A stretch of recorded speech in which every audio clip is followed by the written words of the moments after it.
Okay, we're recording right now. We're doing our thing. Today is, oh wait, we live right now.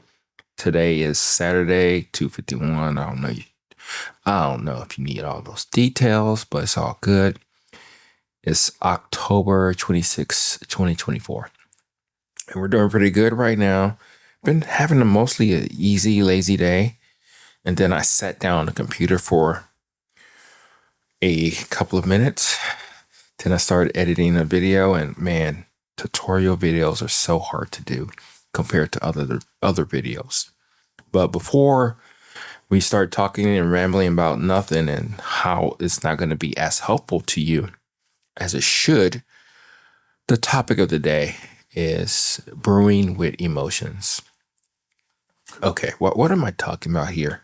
I just did a little series. It's going to be one video, but I did a series during the week. It was about brewing with emotions, meaning that it's not based off science. Well, it kind of is. We'll get there. But here's the thing. A lot of times when we brew coffee, especially geeks like me, and I'm sure you're probably the same way, is that we measure, we analyze, we measure. I mean, we do everything. We try to think about coffee in a way to where it's replicable, if that makes sense, or if it's repeatable, yeah, that's even better. And the reason why we do those recipes is because one, we're trying to replicate the awesomeness of that coffee at that time. And we can do that. We can totally do that. That's not what I'm talking about here. But I guess that's the one reason why I have recipes. That I'm sure that's the reasons why people have recipes in general, especially when it comes to cooking and food and everything. Because if we follow a recipe, we are trying to see if we can actually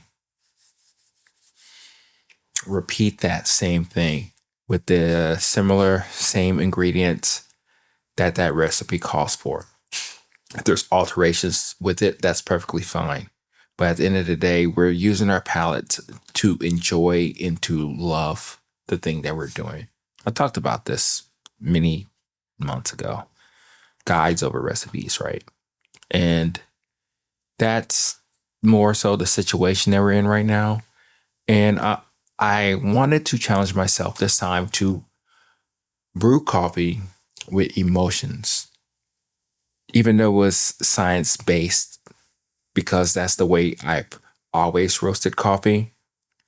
So I picked different emotions that I was going for the day and what I wanted this coffee to perhaps provoke in me. And what I gathered is that to me, it was very successful, meaning that I didn't care about so much of the outcome of the coffee. I was setting myself up more so for the mood that I was trying to create. And as I was doing that, it got really cool because I didn't measure anything either. I kind of measured a little bit. I kind of eyeballed it, but I brewed the coffees in a way to where I used science, my background, the way that I've roasted or brewed the coffee. And I used that type of logic, even though I wasn't measuring everything to a T. For instance, I'm using my hand grinder quite a bit. The Kin grinder, I think it's the K2 that I'm using for pour overs, and I have the K6 for espresso. So I know that basket on a medium grind, I can probably get about 22 to 25 grams of coffee. And depending on the situation, I went ahead and did like 2 cupfuls. And I know that's going to be closer to 50 grams of coffee. And then I just eyeballed the water and all that stuff. And that's the way I brewed the coffee. I knew for the most part that it's going to be in the ballpark of what I was trying to look for in a cup of coffee. I didn't know if it was a 15-1. Certain coffees were even stronger than that. But it didn't matter. The whole logic, the whole thing that I was going for is that I was basing my decisions off feel off what I wanted that coffee to do for me. It could be so many different ways. It could be more so like I'm using this coffee to set the mood of how I'm going to actually do my things for the day, how I was going to operate within the day. And then there's other times to where I want this coffee to make me feel this way. There wasn't really any type of actual like real guidance. I just knew that I didn't want to measure anything. That was part of the game plan. And as I did that, it didn't feel weird as I kept drinking the coffees and enjoying them and then seeing what it actually created for me. Did I get all those emotions that I was trying to go for? Probably not, not really. But the thing is that it gave me a different sense of being, of like ability to be like, this is what I want from this thing. And I've never really done something kind of like that. It's like, okay, I mean, I have, trust me, but I guess deliberately trying to make a coffee talk to me in a way to where it made me, I guess, emotional. I guess what I'm saying here is that we can make coffee do the things that we want to do. We can express ourselves in a way to where we are understanding a lot more as we gather our thoughts, think about the things that we're trying to do, and then move on with our days. And I think what it also did for me was it allowed me to not be mad about the situation, not beat up on a coffee, not even be mad about the way I was brewing these coffees. And it was a big breath of fresh air because I'm very hard on myself. I'm like, okay, how did I mess this up? What did I do wrong in this whole experiment that didn't give me the outcome that I was looking for? And as I dropped those preconceived notions and those expectations that I was thinking that I was going to get out of these coffees, it was freeing. It was nice. It was something that I can look forward to. I don't know how I'm going to incorporate it more as I live my life, but it could be at least once or twice a week where I just don't measure anything. I just go and feel and care and curiosity and just things like that. So I did use the same coffee. It was a Brazilian. It was a unique Brazilian. The smell was intoxicating. It truly, really was. Most Brazilian coffees are really good. They're more chocolatey forward and nutty forward. But this one in particular was red fruit forward. So that's all you would smell, like the strawberries and all that good stuff. It was quite amazing. However, in the actual cup, you didn't really get that. And in this case, 3 out of the 4 coffees I got on the taste a lemony type of acidity type of fruit. And they had different degrees of variations of them. And it was really cool because it was really something that I can truly, really like and enjoy and understand and take it for what it was. I know the first cup that I did, it was a French press. The French press was, I wanted something more violent, I guess, something more intoxicating. And to me, a lot of times when you drink a French press, you don't really get that. You just get more so like a full body type of taste of coffee.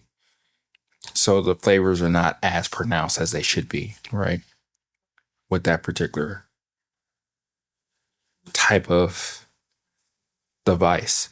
But this time, since I wanted something a little bit more electric and vibrant and like violent, I stirred the shit out of that French press. I probably over extracted it, but it didn't really taste that way. I don't even think I took a TDS of it or whatnot. And it was quite refreshing, but it had more so like a lemony type of taste to it. And it wasn't bitter, but it was there. It was more pronounced than what I'm used to doing with this particular cup of coffee. Okay. All right. Cool. We got time. We got a little bit of time. That's the hard things about doing this stuff during the day because it's people are living, moving, doing their thing. So I like to do these early in the morning, but I did. So it was a really good experience. It was an experience that I really enjoyed. And the French press, like I said, it kind of did something different. It kind of felt different to me. So then the next one I did was, I believe it was AeroPress. I think it was AeroPress. Excuse me. And I kind of just went with more of a mellow type of feel. So I didn't stir the crap out of that one. And it gave me kind of a different type of taste to the coffee. But did it set the mood? I think it did, you know? And I think that's the beauty of all this. It's just the way it allows you to be in that moment, in that mood, and just to enjoy yourself. The other one, I think the best one for me was Mr. Coffee Machine. I think I brewed it kind of strong, but I guess it needed it for the Mr. Coffee Machine. And it was juicy. It was so juicy. It was so vibrant. And the type of fruit forward on it was the same, exact same. I mean, it was the exact same as it was when you smell it. So it was like a red fruit forward type of taste. It really came through. And the last one, which was today, was the percolator. And the percolator, it took about 17, 18 minutes that I did it. I actually have a little bit left right now. And it was a nice, subtle, very approachable lemon acidity. And let's drink some of it right now. This is it right here. This is cold or room temp, probably about 74 degrees.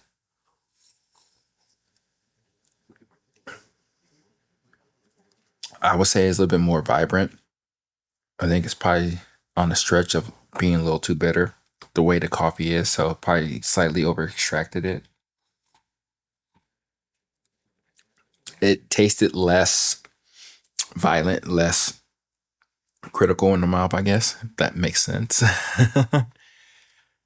But this is cold. This is the way that I tend to get coffees to be drank, but I eventually get there. So I would say if you're going to do like a percolator, of course, drink it hotter than this. I mean, that's why we drink coffee, right? It's not cold brew.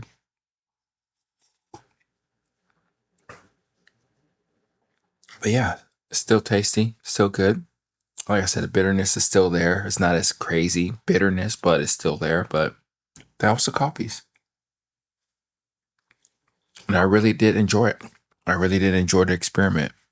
So I don't know what that means. I don't know what's the next thing I'm going to be doing in regards to coffee and all that stuff. I mean, I'll be doing coffee forever till the day I die. So, but I don't know what's going to be next in the next week or so.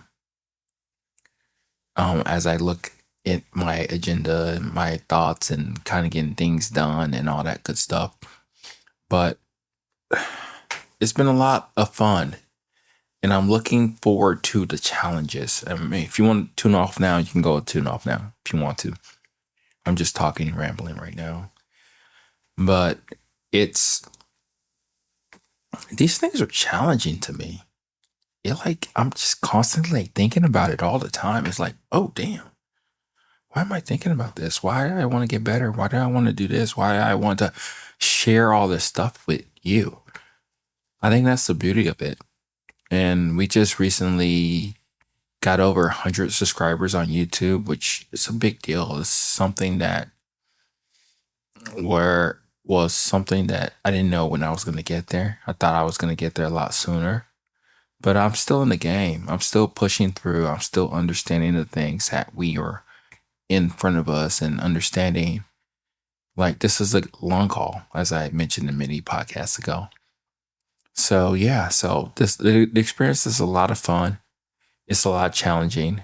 And then while I'm roasting coffee, getting coffees out there to people, while I'm also kind of figuring out different uh, either skits or ideas or things to do. Also trying to get out the house and experience coffee with other people those are some of the things that is critical and it's understandable. And those are some of the things that I need to pay attention to even more so.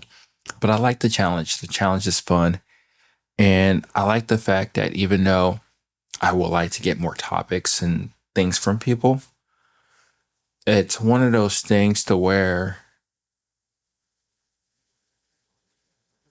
I think that's the thing about it. I think they're allowing me to make the videos that I want to make. Yeah, I can look at the analytics and all that stuff to see what works, what doesn't work, and all that good stuff. But at the end of the day, it's one of those things to where it's like I'm making videos the way, kind of the way that I want to. And if it doesn't work, it doesn't work. But now I'm getting to the point like when I used to do my photography, like I could look at a scene or just sit there and ponder about ideas and I'm like, okay, I know the image that I want to make. I know what it looks like. I know that I can do that with a couple clicks here and there, or I have to wait at a certain time, or I have to get this light to kind of do this and do that. Those are some of the things that I'm getting closer to understanding now. So I'm seeing the video idea more than just the concept and the in the subject and all that stuff, right? I can see like the start, I can see the introduction, I can see the orientation of the way I want to do things and things that I probably need to do with B-roll. I'm seeing that now, and I'm getting better at being an artist, of understanding that this is my creation. This is something that can truly be magical, and that's the fun part. And I think by me displaying myself on the biggest stage out there, just YouTube, it's pretty cool. It's pretty fun. It's fun. And I like that I'm pushing myself to become better than what I was just yesterday. It's hard. It's a lot of challenges. You got bills, you got work, you got coffee, you got people telling you different things and all that stuff. You got bills. Did I say bills already? You got it all. You got directions that you need to go in. You got Amazon telling you that you need to log into your account. It's more things to do with brand registry, trying to get my trademark going, thinking about the next things I need to do, roast coffee, get coffee out there, try different experiments and try different ideas with YouTube and continue to foster type of relationship with my family. It's a lot. It's okay. I don't mind. It's cool. You know, I like when everything's on my back. I work good like that. I also work good without it. So, yeah, that's me. That's what I've been going up to, doing and trying to get better at. So, how does this help you? I guess this helps you in a way to where it gives you the ability or the curiosity or the reason to explore more, to understand that you are who you are, and it's okay to change things up from time to time. So that's what I've been doing. I hope that you are able to feel that you can do that too. And we're just going to keep it pushing. We're going to understand each other even more so. And our goals and our logics with all these videos, with all these logics, with all the stuff that we're doing is that we're just trying to grow together. So that's the way I look at it. That's the way I see it. And I hope that you are doing great. All right. So till next time, talk to you later. Bye.